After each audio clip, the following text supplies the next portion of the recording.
Hello and welcome to The Act. I'm your host, Zach Andrew.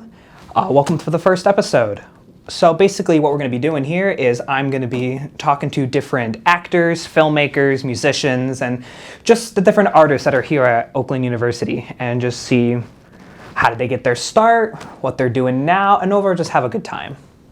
But today, my first guest, he is from Troy, Michigan. He is a senior acting major. And if you've been to some of the shows within the past few years, you've seen him as Panch in Spelling Bee, Sir John Willoughby in Sense and Sensibility. He was Chuck in She Kills Monsters, and in his upcoming show, Twelfth Night, he is Duke Orsino, which I'm also in too, but we'll talk about that later. But I want to welcome Mason. I forgot your last name, but that's okay. That's A-okay. Hello. Mason Gaida here, also known as Mason 2G every once in a while. Thank you so much for having me, Zach. Well, thanks for being on the show. This is really great.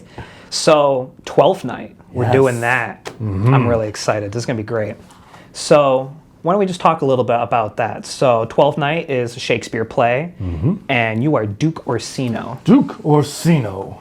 If music be the food of love, play on. That's how I'm going to do it in the first rehearsal. You got to do it the entire time. Just to be obnoxious. Yes. Well, you have to. I'm going to try my hardest to get that confirmed with the director for me to open the show exactly like that. There you go. As ridiculous as possible. Okay. Yeah. So what's Duke Orsino like? What are you going to be doing?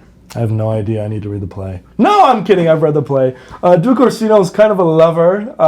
At least he is at odds with this concept of love. Mm-hmm. So I feel like a lot of Shakespeare plays, they just like to play around with people being at odds with certain concepts. And for Orsino, he's at odds with love. Mm-hmm. You know, he wants love so bad, but he also realizes how much being in love sucks. Yeah. And hurts the human mind, body, and soul. So, he's going to be trying to figure some things out throughout the play. Damn, I feel very much called out because, that's... You're pretty accurate with that, but no, I'm going to be Sir Toby Belch, which I'm so excited for. This is going to be a lot of fun. Really, I'm really, really looking forward to it because just the stuff that we do is it's so much fun. It's such a great time. This will be our first show together. Yeah, right? It's going to be great. Technically second. Last semester we did have the amazing creation. We called it Mind Games, right? That's Mind Games. 3 episodes, 5 minutes each. That was interesting. Absolutely. But it'll be a lot of fun when they eventually finish it. But no, that was a pretty good time. Good old mind control. You were flirting, saying you're down the clown. I was down the clown. Everything's in ship shape.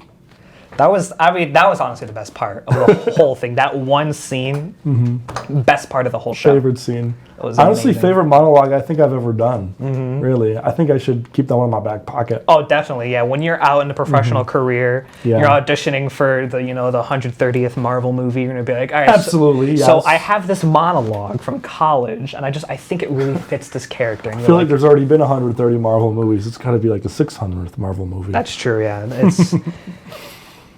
there's like this part of me that wishes that they stopped at Endgame, but I knew that they weren't going to do it, but it felt like a good ending. I feel like they could have at least stopped for like 5 years. Mm-hmm. Make the people wait. Yeah. You know what I mean? Yeah, because that's my problem nowadays, is that there's just so much out there now. Yeah. I think a funny thing that had happened was Endgame came out, and what was the next movie that came out after Endgame? It was Far From Home. Yes. Right. So I remember being like, holy moly, how the heck are they going to continue like this Marvel fandom after Endgame? Like there's no way we're going to get the attention of the people again, right? Mm-hmm. And then it was like, F it, Spider-Man movie. Yeah. And then I was like, okay, Marvel's got nothing to worry about. Just keep making Spider-Man movies. Yeah. Everyone loves Spider-Man. I don't know. I think is the dumbest thing ever that they did. So Phase 3 was the last phase for Marvel. I think because now we're in Phase 4 right now, right? Ooh, I don't know. I think 5. Yeah. Is it? We're on 5. Okay. Producer Sean saying 5. Yes. All right. Got it. But what's so weird is that Endgame isn't the end of that phase. Far From Home is. That it's I remember I was talking to my buddy about it. I want to say that's so weird, but I guess that also can make sense. like, because I know it was heavily influenced by Endgame. Yeah. That's a lot what that movie's about. Right. But it's like, it's called Endgame. It's literally the biggest movie of the whole thing, and yet they're like, oh, there's one more. Yeah. There's one more. But Well, I also think Far From Home, that's with Mysterio, right? yeah. I was going to say, because I think Far From Home, it's kind of tying up loose ends with Robert Downey Jr.'s character and such. And then that end of the Far From Home is a good setup for that next phase. Okay. Because I remember watching that movie, and then the end happens and being like, You're like, holy crap. oh my god. Yeah. Oh my god. I mean, it's been long enough. I mean, yeah, when they're like... I know, I'm weirdly trying not to spoil you're like, this movie just that's in probably case, 5 just years in case old you now. guys haven't seen Far From Home, even though it came out in 2018, something like that. It was before the pandemic. Yeah. No. What was I gonna say? I was gonna say something. Words. But I mean, they're gonna crank out Marvel stuff, and I'm still gonna watch it. Yeah. As much as I want to be like, they need to slow down and stop, I'm still gonna watch it. I will say, I feel like I've just skipped a bunch recently. Yeah, like I said But I'll get to earlier, 'em. yeah, it's Yeah. just, there's so much now that it's just too much. Like, oh, you got Moon Knight, and then you got WandaVision, and then, oh, now there's Werewolf by Night, and there's just so much stuff happening that I feel like the quality is just starting to kind of go down a little bit. But, I mean, I'm sure being in those movies must still be a lot of fun, being a superhero. That's pretty great. But, yeah, like, acting, it is just so much fun. But why don't we talk about you, and why did you want to become an actor? Why did you want to, be broke after college?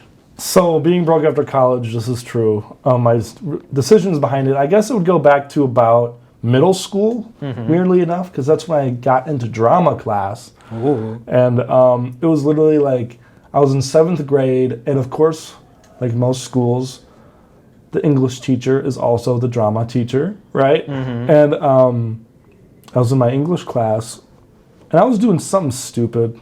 I don't know. I was a very energetic youth, right? Yeah. And I think I was referencing like Ultimate Warrior or something. Of course, it's going to go back to wrestling no matter what. And I think I was doing like some Ultimate Warrior promo. Forgive me if this sounds ridiculous, but it's like loading up the rocket with the jet fuel, and I was like shaking the desk, like being crazy. And my teacher was like, "You have a lot of energy. You should probably take like a drama class next year, right?" And I was like, "Interesting," because when it comes to wrestling, pro wrestling, it is very theatrical as opposed to like a sport thing. Yeah, as far as I've been told. People say it's fake. If you're an actual wrestler, you'll be like, screw you, because I'm getting hurt. Like that's what I've heard is that... There's still the showmanship and the spectacle similar to theater. Yeah, from what I've heard people say that, like WWE and stuff like that, at least as far as I've been told and how I understand it, it is planned out, like who's going to win. That is because they are actors, they're acting out. Yes. So they do know that John Cena is going to win that night. Of course. But it's still getting hit in the never face loses. with a steel, getting hit in the face with a steel chair, still getting hit in the face with a steel chair. Yeah, usually you put your hand up, but you're still getting hit. Yeah, you're still going to be... Yeah, you're just going to feel something, right? Yeah, okay. But, Yeah, so it was kind of like I was in middle school, and then, I'm talking to my mom about like, hey, my teacher said I should take drama, and I'm kind of interested. And my mom was like, absolutely, right? And so then I took that in middle school in 8th grade. Also, my school system's all messed up. Middle school is 7th through 9th grade, and then high school is 10th through 12th grade. no wonder you came out so weird. Exactly. That explains everything. Because like once you're in 10th grade, you feel like a freshman, so you don't stew as long in high school before you become cool. Interesting. Weird. You got a weird school. Yeah. Was your mom very supportive of your decision to become an actor and study acting? Absolutely. Awesome. I will say that, yes. How about the rest of the family? Is everyone pretty much on board? So, there's always like, oh, you should take engineering or such and such, You're smart, do a major that's going to make you some money. And sometimes I think back on stuff like that, and it was like, I was very good at math. I was weirdly good at chemistry. Okay. Like, it was just like, it came to me so easy. And I'm like, oh, I wonder what I could have done with my life if I did that instead, right?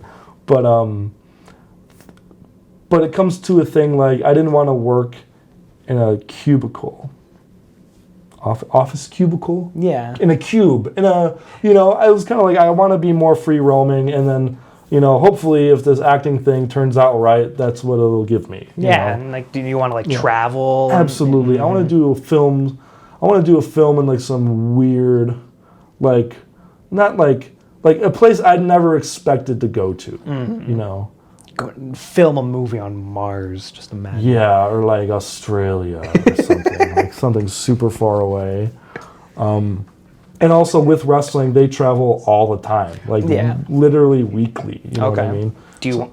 Sorry, I didn't mean to cut you off there. No, go. Do you want to be a wrestler? Is that something that you're interested in? Absolutely. So going back to my little story here about how I got into theater, it really was through wrestling. Because I take drama in 8th grade, right? Okay. And then I decided to take it again in 9th grade just because I was able to and I was enjoying it. Yeah. And the shows I did, there's proof of them. They exist out in the ether. I think I have little DVDs, like they recorded.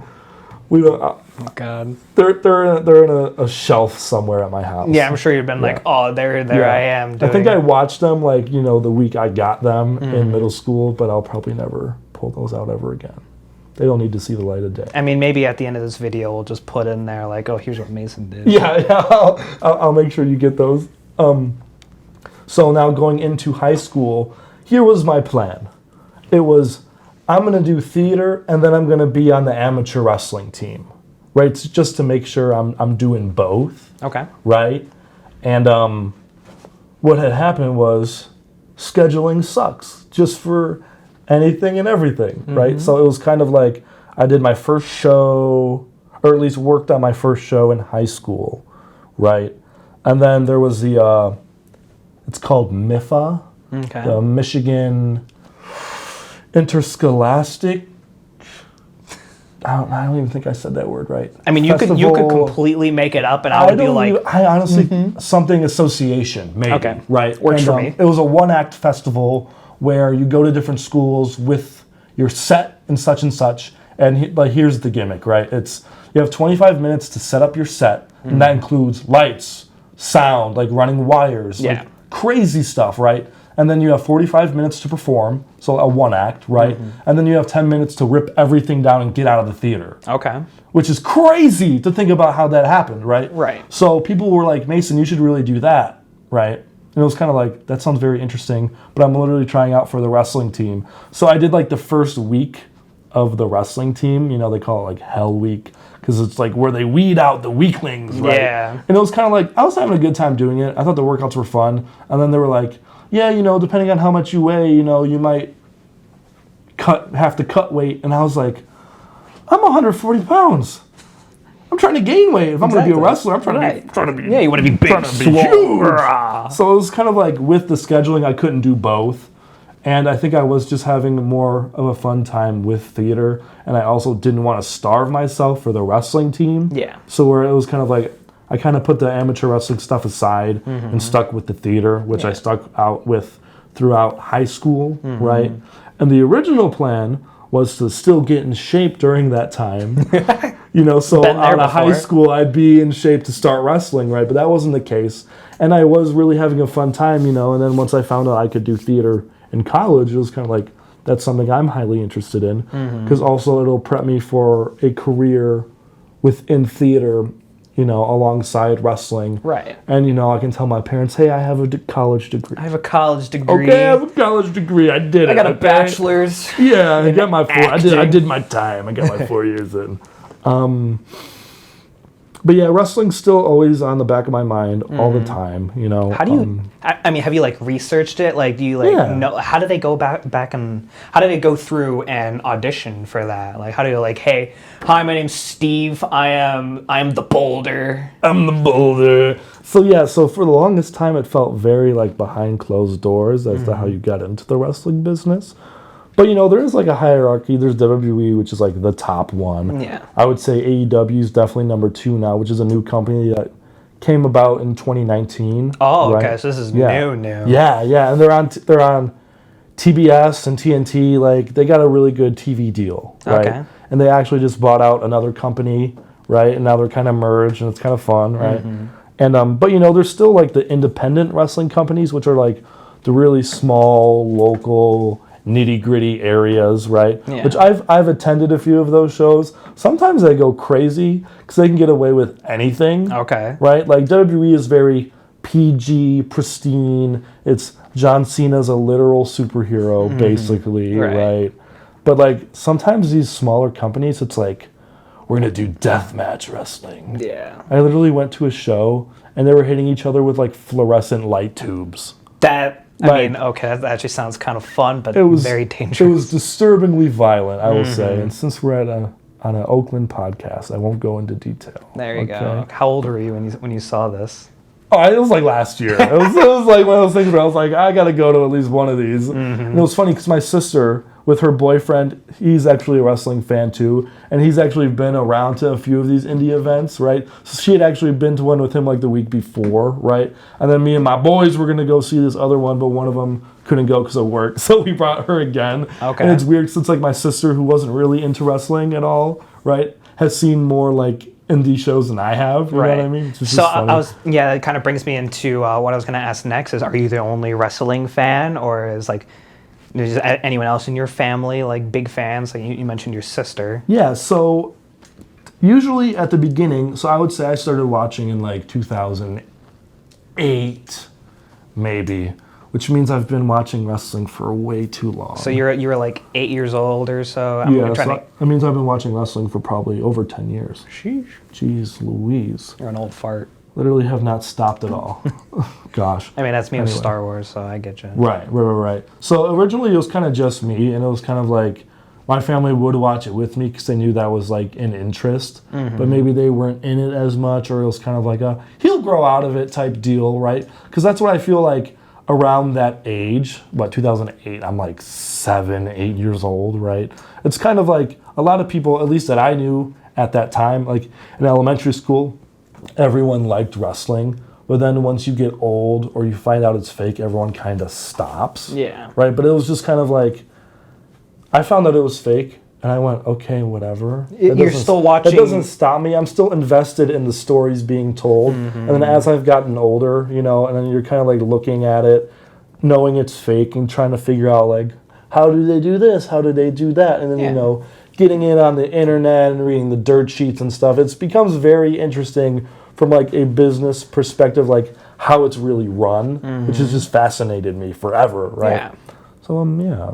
That's pretty cool. Okay. Now let's see what we got next. I know, I'm trying to think of where are we. This works. Like I said, if we here. go off on tangents, we go off on tangents, but this works out just fine. But That's the thing. If we start talking about wrestling, I could talk for hours. So stop me now. I get you. Yeah. I guess, are there any wrestlers that really inspired you to pursue more of like a performance career? Like you watch them and you're like, that is. Yes. So there's certain types of wrestlers, right?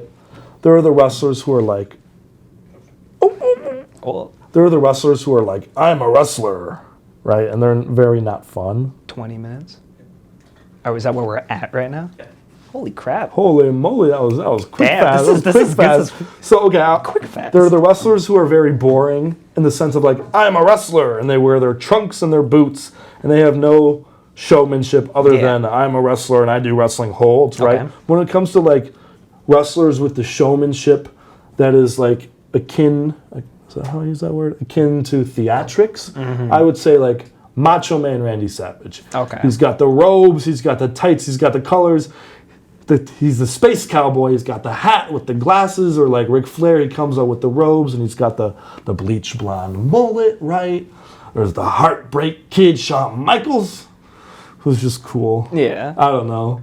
Okay. And even when it comes to wrestling, like it's fun to like dress up. They have fun gear. They have funky colors. Yeah, no, I get that. No, Yeah. doing theater and stuff like that, I think one of the best parts is when you put on that costume. Exactly. Like, isn't that just like the best feeling ever? You get the costume on and you're like, oh, this is nice. hell yeah. That's how I felt with Sense when I finally got the coat, like the big red coat, because it was one of those things like somehow everyone else got their coats first, right? And that's not a knock on like the costume design team. That's just It's just time how it thing. happened, yeah. Right. So it was kind of like I finally got my coat and I was like, oh man, this is great. So that coat goes missing from the costume shop. Just know Just know I might have it. No, Okay. no. As of right now, I know it's still in the costume shop because I saw it and I was like, it's still there. So I'm assuming you're already planning your heist. You got your crowbar, your old mask. Okay, yeah. I got you. I vaguely know where it is. I'm hoping it's still there. Yeah, no, in the we'll costume plan shop. it. We'll plan a heist to get in there at redacted time. Absolutely, yes. No, but okay. I guess that kind of leads me into your talk about these like costumes and things like that. Is there any sort of like fun, extravagant character or type of character that you would love to play in the future?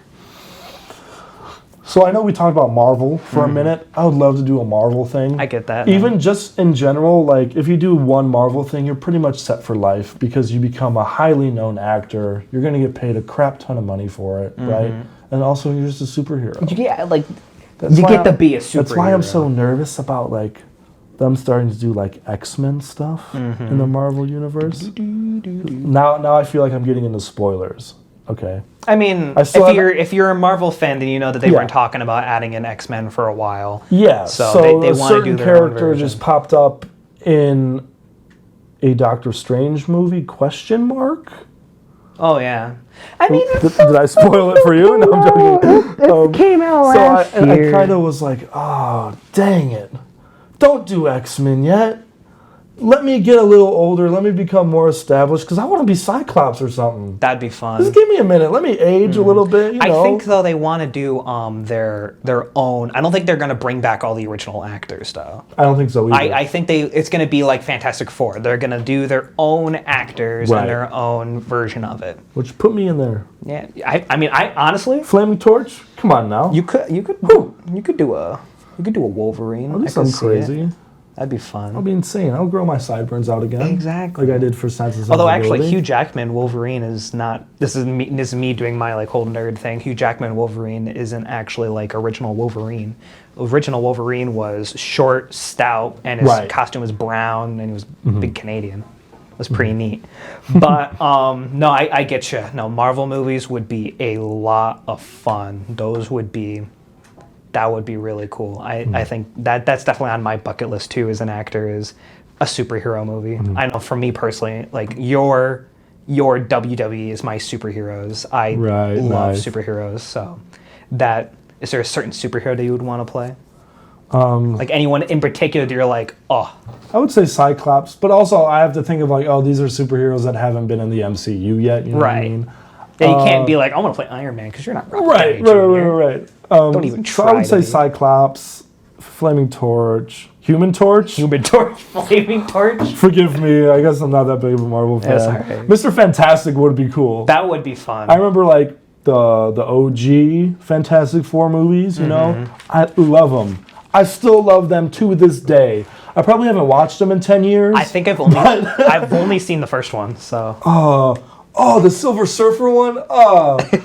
I feel like I probably haven't watched them enough. I feel like I'm afraid to watch them because now I feel like after watching and aging, being like, oh, maybe they're bad. Yeah. I remember being a kid and being like, these are the best movies of all time. no, I get it. I'm watching through the X-Men movies right now, and I'm kind of having a similar thing where they're not bad movies, they're just not great movies. That's kind of Right. my thing, but they're still fun to watch. Okay, so I know we're kind of like, you're right, this thing is like, this is going by super quick, so we're going to wrap up with this little final segment where I'm going to set a timer for 40 seconds. 40 seconds. And then I have a bunch of random questions that are going to do a deep dive into your soul. And I want you to just answer as quickly as possible and with just the first thing that pops up in your head. You Okay. got it? Okay. All right, are you ready? Yes. Let's do this. All right. Favorite color? Purple. Okay. What's your go-to snack? Cosmic Brownies. Cosmic brownies. I like it. Favorite road trip you've been on? Grand Haven trip with the boys. The boys. If you had a choice between a burger and a burrito, which one would you Burger. choose? Burger, 100%. If animals could talk, which one do you think would be the rudest? Oh.